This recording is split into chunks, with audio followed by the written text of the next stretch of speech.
स्वागत करता हूं। दोस्तों बहुत बहुत स्वागत है आपका हमारे चैनल में। और आज दोस्तों हम लोग जीएस टेस्ट सीरीज को कवर करने जा रहे हैं। याद रखें यहाँ पर 25 क्वेश्चन आंसर की एक सीरीज चलती है जो कि आपके लिए बहुत इंपॉर्टेंट है। ठीक है, तो चलिए देखते हैं कि आज आपको कितने नंबर मिलने वाले हैं इस टेस्ट सीरीज में। पहला क्वेश्चन दे रहा है कि अकबर की मनसबदारी व्यवस्था के बारे में निम्न में से कौन सा कथन सही नहीं है। ठीक है, आप सभी को पता है अकबर ने चलाया था मनसबदारी प्रथा और आपको बताना है कि कौन सा सही नहीं है। पहला दे रहा है कि मनसब की 33 श्रेणियां थी, तो याद रखेगा दोस्तों बिल्कुल सही कथन है, कंफ्यूज मत होइएगा। मनसब में जो श्रेणियां थी वो कितनी कैटेगरी थी टोटल, कुल मिलाकर के 33 कैटेगरी चलती थी। कर मनसब का पद सैनिक और वंशानुगत होता था, बस यही कर दिया है गड़बड़। याद रखिए मनसब का जो पद था ये कभी वंशानुगत हुआ ही नहीं। ठीक है, जो जैसा होता था उसके साथ वैसा किया जाता था। वंशानुगत कहने का मतलब होता है दोस्तों कि मान लीजिए कोई एक व्यक्ति मनसबदारी के पद पर है तो क्या उसका पुत्र भी मनसबदारी के पद पर होगा? नहीं, जिसके अंदर क्वालिटी होगा वो होगा। ठीक है, तो यहाँ पे पद जो था वो वंशानुगत नहीं था, मतलब ये कथन सही नहीं है। फिलहाल तीसरा कथन भी पढ़ लीजिए। कह रहा है जात और सवार का पद मनसबदार से संबंधित था, ये भी सही है। प्रशासनिक अधिकार मनसबदार होते थे, ये भी सही है। ठीक है, अच्छा एक क्वेश्चन और बन सकता है दोस्तों कि अकबर ने इस तरह की व्यवस्था को स्टार्ट कब किया था। ठीक है, तो याद रखिएगा सबसे बड़ा युद्ध हुआ था अकबर का राणा प्रताप जी के साथ हल्दी घाटी का युद्ध 1576 में, और उसके ठीक अगले साल 1577 में अकबर ने शुरू किया था मनसबदारी प्रथा। ठीक है, याद रखिए इसके माध्यम से अकबर मुगलों में जो सैनिक होते थे उनको संगठित करता था और उसके लिए उसने मनसब के पद को चालू किया था। ठीक है, तो याद रखिएगा यहाँ पे राइट आंसर क्या हो जाएगा आपका बी वाला। आगे कह रहा है जैन धर्म में संवर का अभिप्राय क्या होता है, इसका मतलब क्या होता है, संवर का अभिप्राय क्या होता है संवर। तो याद रखिए दोस्तों पहला क्रम दे रहा है क्वेश्चन आंसर दे रहा है कि जब कर्म जीव की ओर प्रवाहित होने लगता है। दूसरा दे रहा है जब कर्म जीव को बांध देता है। तीसरा दे रहा है जब नए कर्म का प्रवाह रोक दिया जाता है। चौथा दे रहा है कि जब पहले से विद्यमान कर्म का क्षय कर दिया जाता है।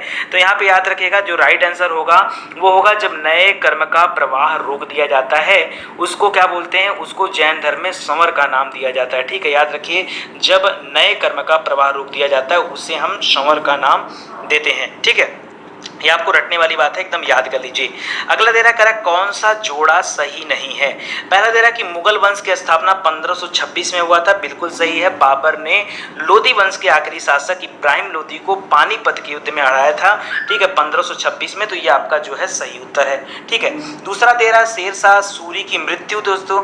ठीक है, तो कह रहा है कौन सा जोड़ा सही नहीं है, वो जोड़ा आपको बताना है कौन सा जोड़ा सही नहीं है, उसके बारे में आपको बताना है। ठीक है, दूसरा दे रहा है आपका कि शेरशाह सूरी की मृत्यु, दोस्तों ये भी ऑलरेडी गलत है क्योंकि शेरशाह सूरी की मृत्यु जी थे दोस्तों वो हुई थी 45 में। ठीक है, 45 में उसकी डेथ हुई थी, तो ये वाला कथन हो जाएगा आपका गलत। तीसरा दे रहा अकबर का जन्म 1542 में। ठीक है, 1545 में शेरशाह सूरी की मृत्यु, ये वाला सही है। फिलहाल ये गलत है, अब आपका वही पूछा है। तीसरा दे रहा अकबर का जन्म 1542 में कालानौर में हुआ था, ये भी सही है। दीन इलाही की स्थापना 1581 दोस्तों, ये भी गलत है। तो यहाँ पे आपका दो कथन गलत है, 2 और 4 दोनों गलत है, याद रखिएगा। क्यों? क्योंकि याद रखिए शेरशाह सूरी की मृत्यु कब हुई थी, तो 1545 में हुई थी, और दीन इलाही की स्थापना कब हुई थी, तो 1582 में हुई थी। ठीक है, ये दोनों आप याद रखिएगा। अच्छा, दीन इलाही को मानने वाला एकमात्र हिंदू व्यक्ति कौन था? बीरबल था, ये प्रश्न भी आप याद रखिएगा। एक चीज और याद रखिए, हुमायूं की जो लड़ाई हुई थी शेरशाह सूरी के साथ, 2 लड़ाई हुई थी, बड़ी प्रसिद्ध लड़ाई है। एक हुई थी 1539 में, उस लड़ाई को क्या बोलते हैं, चौसा का युद्ध। एक लड़ाई हुई थी बिलग्राम का युद्ध। ठीक है, बिलग्राम का युद्ध वो हुई थी 1540, तो दोनों याद रखिएगा, इंपॉर्टेंट है। अच्छा, एक चीज और याद रखिएगा, 1545 में जब शेरशाह सूरी की मृत्यु होती है तो ये किस अभियान पे गया था? कालिंजर के अभियान पर गया था। किस अभियान पर? कालिंजर के अभियान के दौरान इसकी मृत्यु हुई थी। ठीक है, उस लड़ाई को जीतने के बाद इसकी मृत्यु हो गई थी, ये भी याद रखिएगा। कह रहा मुंतखब उल लुआब का लेखक कौन है? ठीक है, अब कई लोग ऐसे होंगे जो इस तरह की किताब का नाम ही नहीं सुने होंगे, बट आप घबराइए मत, जल्दी से इसका उत्तर दीजिए।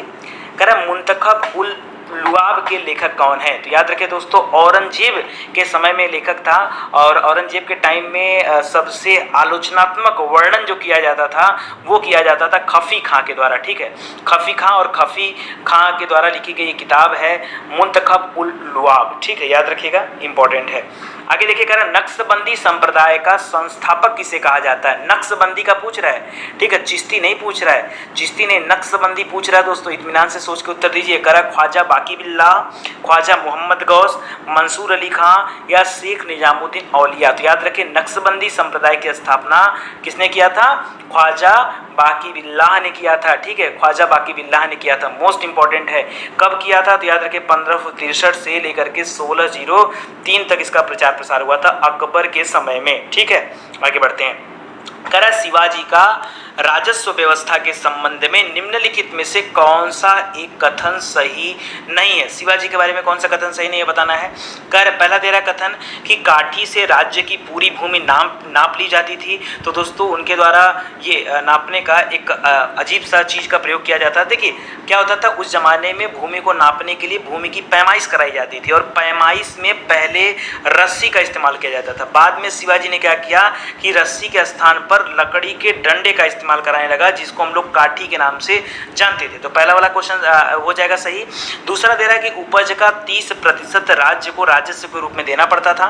ठीक है, ये भी सही है। शिवाजी ने पैदावार का 30% लगान निर्धारित किया था जो सभी को देना होता था। हाँ, ये अलग बात है कि आप लगान को जो है नगद भी दे सकते हो या अनाज के रूप में भी दे सकते हो, तो वो भी सही है। तीसरा दे रहा करा कृषक पैदावार या नगद के रूप में राजस्व चुका सकता था, ये भी सही है। पहला दूसरा सही हो गया, मतलब कि चौथा ही गलत होगा। पढ़ लेते हैं। करा जमींदार को अपने हलकों में राजस्व वसूली की अनुमति थी। तो याद रखिए ऐसा नहीं है। ठीक है, उस समय शिवाजी के यहाँ राजस्व व्यवस्था जो थी वो रैयतवाड़ी व्यवस्था थी। याद रखिए शिवाजी के यहाँ राजस्व व्यवस्था कैसी थी? वो रैयतवाड़ी व्यवस्था थी। और रैयत माने होता है कि जहाँ पर रैयत माने होता है किसान, जहाँ पर किसान का सीधा संबंध राजा से होता है वो रैयतवाड़ी होता है। ठीक है, तो बीच में कोई नहीं होता था, डायरेक्ट लोग मिलते थे शिवाजी से और वहीं सीधे अपना टैक्स जो है जमा करते थे। ठीक है, आगे बढ़ते हैं। कह रहा है कि निम्नलिखित में से कौन एक प्रतिलोम, एक होगा यहाँ पर, कौन एक प्रतिलोम विवाह का उदाहरण है? ठीक है, प्रतिलोम विवाह किसे कहते हैं दोस्तों? पहला दे रहा है कि यदि क्षत्रिय एक वैश्य कन्या से विवाह कर ले, नहीं ये तो अच्छा विवाह है।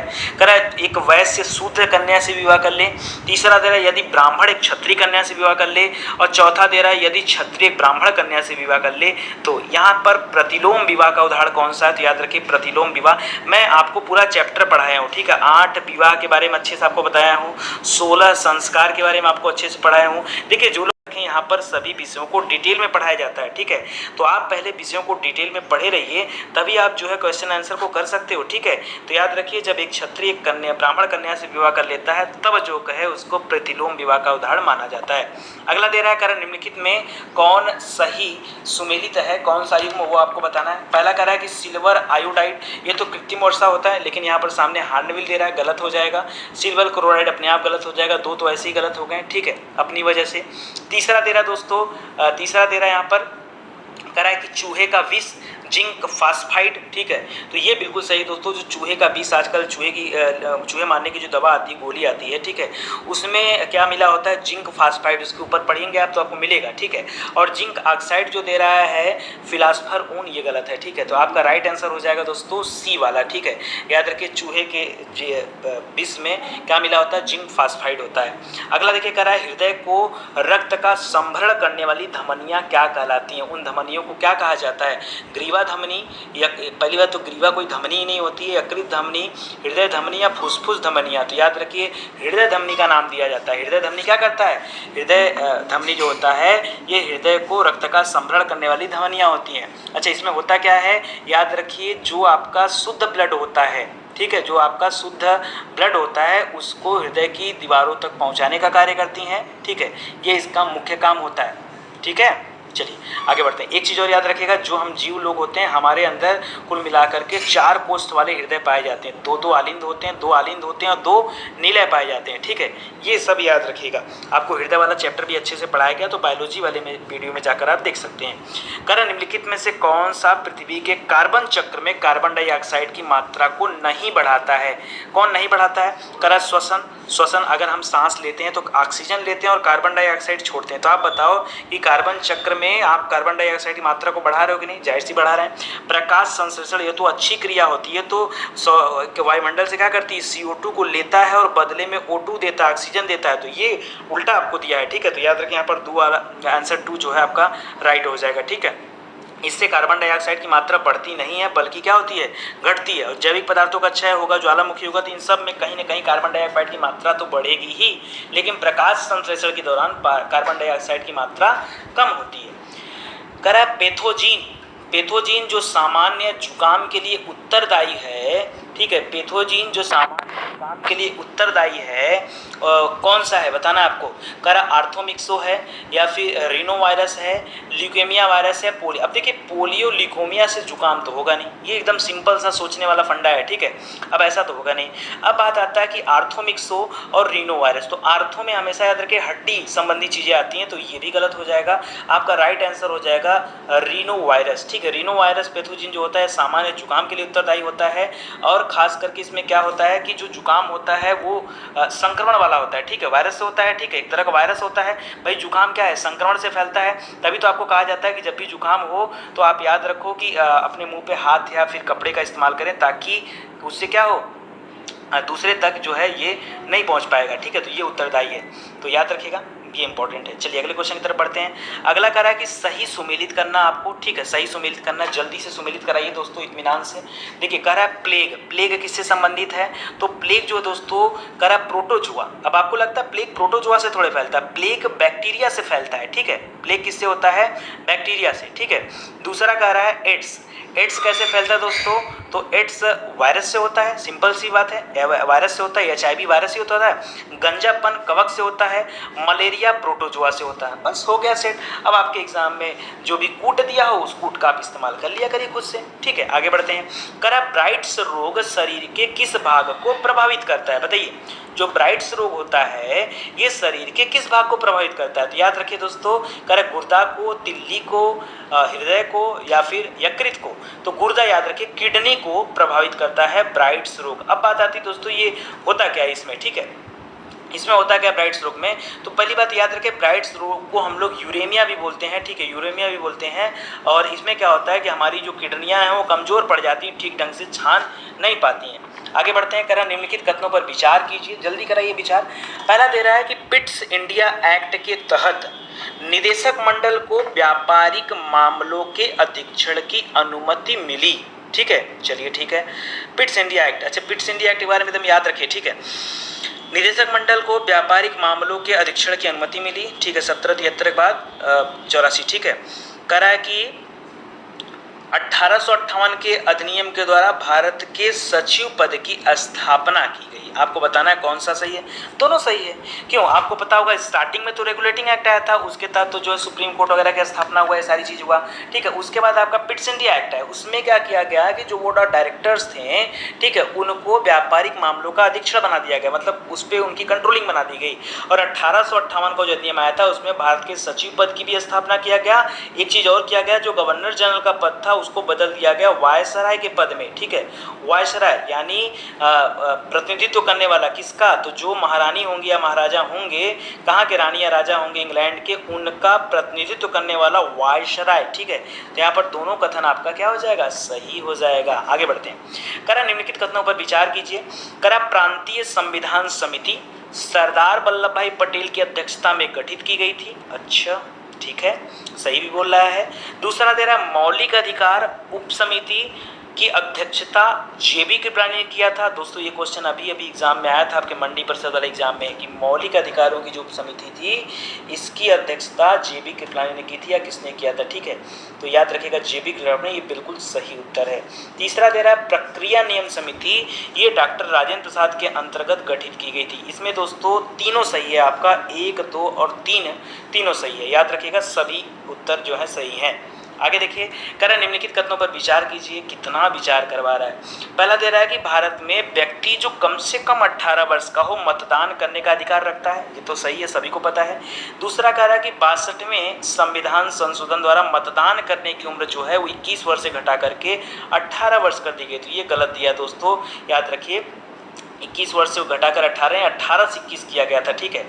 तो यहाँ पर केवल 1 हो जाएगा आपका। चलिए आगे बढ़ते हैं। 21 से 18 किया गया था, सही 18 किया गया था, लेकिन 69 था। आगे बढ़ते हैं। करा निम्नलिखित में से किन सेवाओं की गणना अखिल भारतीय सेवा के रूप में किया जाता है। अखिल भारतीय सेवा की बात करते हैं ना, अनुच्छेद 312 में अखिल भारतीय सेवाओं के बारे में बताया गया है और उसमें क्या क्या शामिल करते हैं। तो कह रहा भारतीय प्रशासनिक सेवा यानी इंडियन एडमिनिस्ट्रेटिव सर्विस, जिसको आप IAS बोलते हैं। भारतीय पुलिस सेवा यानी इंडियन पुलिस सर्विस, ठीक है, तो IPS बोलते हैं। और इसके बाद भारतीय विदेश सेवा यानी इंडियन फॉरेन सर्विस, IFS बोलते हैं। भारतीय वन सेवा दोस्तों ये इंडियन फॉरेस्ट सर्विस होता है, लेकिन फॉरेस्ट सर्विस को इसमें काउंट नहीं किया जाता है, तो यहाँ पर डी वाला आंसर हो जाएगा। तो इनको नहीं किया जाता। बाकी अगर पूछे किसको किया जाता तो 1, 2, 3 जैसा भी कूट होगा देख लीजिएगा, ठीक है। अगर नहीं तो पूछा नहीं तो यही होगा, 1, 2, 3 को शामिल किया जाता है, ठीक है। चलिए आगे बढ़ते हैं। आगे बढ़ते हैं। कह रहा पृथ्वी की आयु कितनी है, जल्दी सोच के बताइए पृथ्वी की आयु कितनी है दोस्तों, ये आपको बताना है। 4.5 अरब वर्ष या 180 करोड़ वर्ष, 225 करोड़ वर्ष, 195 करोड़ वर्ष। तो जो राइट आंसर है वो है 4.5 अरब वर्ष ये पृथ्वी की आयु है, ठीक है। 4.5 अरब वर्ष पुरानी हमारी पृथ्वी है। कह रहा है सारगैसो सागर कहाँ है। याद रखिए ये दुनिया का एकमात्र ऐसा सागर है जिसका किनारा नहीं है। क्यों? क्योंकि ये सागर के बीच में ही पाया जाता है, इसलिए इसका किनारा नहीं है, ठीक है। और ये है कहाँ पर, तो ये अटलांटिक महासागर में है। और अटलांटिक महासागर में कहाँ पर, तो उत्तरी अटलांटिक महासागर। अब तो ऑप्शन में दिया नहीं है, तो अटलांटिक को ही हम अंध महासागर कहते हैं, इसलिए आपका राइट आंसर हो जाएगा क्या, उत्तरी अटलांटिक महासागर। अगर एग्जैक्ट लोकेशन की बात करेंगे दोस्तों तो 20 डिग्री से लेकर के 40 डिग्री उत्तरी अक्षांश के बीच ये फैला हुआ है, ठीक है। और याद रखिए इसमें सारगैसो नामक एक घास पाई जाती है, उसकी अधिकता है, इसी वजह से इसको सारगैसो सागर कहा गया। और यहाँ कोई जहाज चली जाती है ना, फंस जाती है। आप एक बार इमेज देखिए गूगल पे, आपको समझ में आ जाएगा। कह रहा है मंगोलाइट प्रजाति मिलती है। मंगोलाइट प्रजाति कहाँ मिलती है दोस्तों, तो याद रखिए ये एशिया में भी मिलती है और इसके साथ साथ अमेरिका में भी मिलती है। तो याद रखिए एशिया में तो आपका पूर्वी एशिया दे रहा है, तो पूर्वी और दक्षिण पूर्वी एशिया में भी मिलती है, यानी आपका आंसर क्या हो जाएगा, बी वाला हो जाएगा। और उत्तरी अमेरिका में दोस्तों याद रखिए, इसके अलावा उत्तरी अमेरिका दक्षिणी अमेरिका दोनों जगह भी मंगोलाइट पाई जाती है। हालांकि वहाँ रेड इंडियंस होते हैं, बट मंगोलाइट उनको भी कहा जाता है। तो एग्जैक्ट वैसे तो आपका उत्तर 2 वाला है। अगर आपके सामने कूट है तो आप 2 और 3 दोनों को टिक कर सकते हैं, गलत नहीं है, सही है, ठीक है, याद रखिएगा। आगे करा उष्ण कटिबंधीय महाद्वीपों के पश्चिमी किनारे पर उष्ण मरुस्थल मिलते हैं। आप अधिकतर देखो, आप कोई भी महाद्वीप उठा के देखेंगे उसका जो पश्चिमी हिस्सा होगा वहाँ पर आपको मरुस्थल देखने को मिलते हैं हमेशा। आप भारत को देख लो ना, भारत को देखोगे तो आप देखो राजस्थान कहाँ है, पश्चिम साइड में मरुस्थल देखने को मिलेगा। तो ज़्यादातर महाद्वीप जो होते हैं उनका पश्चिमी एरिया में मरुस्थल होता है। और कह रहा है उसका कारण क्या है, इन मरुस्थलों के होने का कारण क्या है। कह रहा है सीमावर्ती महासागरों से ठंडी धाराओं का मिलना, ये कारण है। दूसरा दे रहा है कि परिवर्तीय बाधाओं की उपस्थिति। तीसरा दे रहा है पवनोन्मुख तटों से दूर स्थित होना। चौथा दे रहा है गर्मी तथा वाष्पीकरण की तीव्रता। ज़्यादातर लोग दोस्तों इसमें उत्तर गलत टिक करते हैं क्योंकि उनको पता नहीं होता है। याद रखिएगा जो उष्णकटिबंधीय महाद्वीप हैं उसके पश्चिमी किनारों पर जो ठंडी जलधारा प्रवाहित होती है, चलती है, बहती है, ठीक है, वो तटवर्ती क्षेत्रों में उच्च वायुदाब का निर्माण करती है, हाई प्रेशर का निर्माण करती है, ठीक है। और उच्च वायुदाब के निर्माण की वजह से ही ऐसा होता है। तो याद रखिए इसीलिए हमेशा पश्चिम साइड में ही क्या मिलते हैं, ज़्यादातर उष्ण मरुस्थल मिलते हैं। ये मैं आपको और डिटेल में पढ़ाऊंगा जब जियोग्राफी पे आऊँगा। आगे कह रहा बृहत झीलों का निर्माण हुआ है किस काल में हुआ है आपको बताना है। कह रहा पूर्व कैम्ब्रियन युग में, आर्डोविशियन युग में, नवजीवन युग में या मध्य जीवन में। जैसे टर्सरी युग में हम लोगों ने देखा हिमालय, रॉकी, एंडीज ये सारे पर्वत बने थे, उसी तरह बृहत जो बड़ी झीलें हैं उनका निर्माण हुआ है। ठीक है, कहाँ पर, किस कल्प में, याद रखिए नवजीवन कल्प में हुआ है। ठीक है, नवजीवन कल्प में अगर एग्जैक्ट आपसे पूछे तो आप बोल सकते हो दोस्तों प्लिस्टोसीन युग में। किसमें, प्लिस्टोसीन युग में इसका हुआ है, क्योंकि इसी युग में हिमानी के अपर्दन की क्रिया शुरू हुई थी और उसी के फलस्वरूप जो है झीलों का निर्माण भी हुआ था। ठीक है, आगे बढ़ते हैं। चलिए अगला कह रहा क्षेत्रीय ग्रामीण बैंकों को उनके प्रवर्तक बैंकों में विलय करने की संतुष्टि किसने दिया था, किसने कहा था कि हमें ऐसा करना चाहिए कि जो आरआरबी हैं उनको ले जाकर के विलय कर देना चाहिए जो उनके प्रवर्तक बैंक हैं। ये किसने कहा था, कह रहा नरसिम्हम कमेटी ने। नहीं दोस्तों, कह रहा AM खुसरो की अध्यक्षता में 1989 में गठित कृषि साख समीक्षा समिति, यही राइट आंसर है दोस्तों। ये तो आपको एकदम याद करना पड़ेगा और रंगराजन नहीं है, तो याद रखिए बी वाला आंसर यहाँ पे राइट हो जाएगा। इनका क्या नाम था कि आरआरबी जो है उनको ले जाकर के उसके प्रवर्तक बैंक में मर्ज कर देना चाहिए। अगला दे रहा दोस्तों कि किस देश में प्लास्टिक के नोट सर्वप्रथम चलन में आए थे। सबसे पहले प्लास्टिक नोट कहाँ पे चलन में आए थे, भारत में तो अभी तक नहीं आया। नोट की बात कर रहा हूँ, ATM कार्ड की बात नहीं कर रहा हूँ, नोट की बात कर रहा हूँ। याद रखिए ऑस्ट्रेलिया में प्लास्टिक नोट चलन में थे। ठीक है, याद रखिएगा। और सबसे पहले अनवरत योजना दोस्तों किस अवधि के लिए बनाई गई थी, अनवरत योजना कब बनाई गई थी, तो याद रखिए 78 से 83 तक चली थी अनवरत योजना। ठीक है, अनवरत योजना कब थी, 78 से 83 तक अनवरत योजना चली थी, याद रखिएगा। बाकी जिस समय हरित क्रांति चला था उस समय एक एक वर्षीय वाली योजना चली थी। ठीक है, 66 से 67, 67 से 68, 68 से 69। ठीक है, तो याद रखिएगा 1966 से 67, 67 से 68 और 68 से 69, ये 3 साल जो था वो एक वर्षीय वाली योजना चली थी और अनवरत चली थी 78 से 83। ठीक है, चलिए इसी के साथ दोस्तों आपका टॉप 25 क्वेश्चन आंसर सीरीज समाप्त होता है। याद रखिए सीरीज आपके हर एक एग्जाम के लिए फ़ायदेमंद है। जरूरी नहीं कि हम सीरीज के ऊपर जो बैनर लगा है उसमें बड़ी बड़ी बातें लिखें तभी आपको इसका इंपॉर्टेंस मिलेगा, ऐसा नहीं है। अगर आप रेगुलर जुड़े रहेंगे तो देखिए हम लोग तो रेगुलर कराते हैं, ऐसा नहीं कि नहीं कोई एग्ज़ाम आया तो उसके लिए स्पेशली निकाल दिया, फिर एग्ज़ाम गया तो बंद कर दिया, ऐसा नहीं होता। जो भी चीज़ें चलती हैं आप देख रहे हैं कि लंबे समय से हम लोग जो है GS टेस्ट सीरीज के माध्यम से क्वेश्चन आंसर को कवर करा रहे हैं और निश्चित रूप से आपके लिए बहुत फ़ायदेमंद है। अगर आप रेगुलर इसको पढ़ो, ज्वाइन करो, तब आपको जो है काफ़ी मज़ा आएगा। और एक बार अगर आपको आदत लग गई ये सब करने की ना, तो आप याद रखो कि जितने भी टेस्ट सीरीज हैं वो सब आपको करने का मन करेगा। और सही भी है, क्योंकि इससे आपको कुछ ज़्यादा ही सीखने को मिलेगा, कम नहीं होगा। देखिए पढ़ना अपनी जगह है, आप कितना पढ़ाई करते हो दिन भर में अपनी जगह, लेकिन अगर आपने टेस्ट सीरीज को नहीं देखा, क्वेश्चन आंसर को नहीं देखा, तो आप ये नहीं समझ पाओगे कि एग्जाम में पूछ क्या रहा है। आप देख रहे होगे पढ़ते पढ़ते आपको लग रहा होगा कि कुछ ऐसे क्वेश्चन है जो बार बार हमारे सामने आते हैं। तो यार बार बार आपके सामने नहीं आते हैं, वो क्वेश्चन बार बार मेरे सामने भी आते हैं। ऐसा क्यों होता है? हर ज़्यादातर एग्जाम में वो क्वेश्चन बने हैं, मैं प्रीवियस ईयर पेपर को लेके सॉल्व करा रहा हूँ तो मुझे वो क्वेश्चन मिल रहे हैं। तो अच्छा एक बात अगर आपको बिलीव नहीं होता, मैं सिंपल सी बात बता रहा हूँ। आप एक काम करो, PCS का प्री का या मेंस का आप GS का वो उठा लो, ठीक है, जितने भी क्वेश्चन पिछले 10 साल में आए हो आप उसको उठाओ, और उसमें जब आप पढ़ेंगे ना आपको लगेगा वो सारे क्वेश्चन आंसर मैं आपको पढ़ा चुका हूँ, खत्म हो गया। IS प्री के क्वेश्चन भी आप उठा के देखोगे, आपको ज़्यादातर क्वेश्चन वहाँ पे मिल जाएंगे जो मैं आपको पढ़ा चुका हूँ। इसी सीरीज में, ये जो टेस्ट सीरीज चल रहा है इसमें 60, 70, 61वीं सीरीज जा रही है आपकी, ठीक है, इसी सीरीज की बात कर रहा हूँ, इसी सीरीज में आपको मिल जाएगा, ठीक है। इतना ही नहीं दोस्तों, आप और भी एग्जाम के सेट उठा के देखो, ठीक है, जो भी UPSSC लेवल के आते हैं या फिर जो अदर स्टेट के PSC लेवल के आते हैं, आप उठा के देखो, आपको लगेगा कि हाँ ये है कि मैं स्टेट वाइज का क्वेश्चन नहीं उठाता हूँ, ठीक है।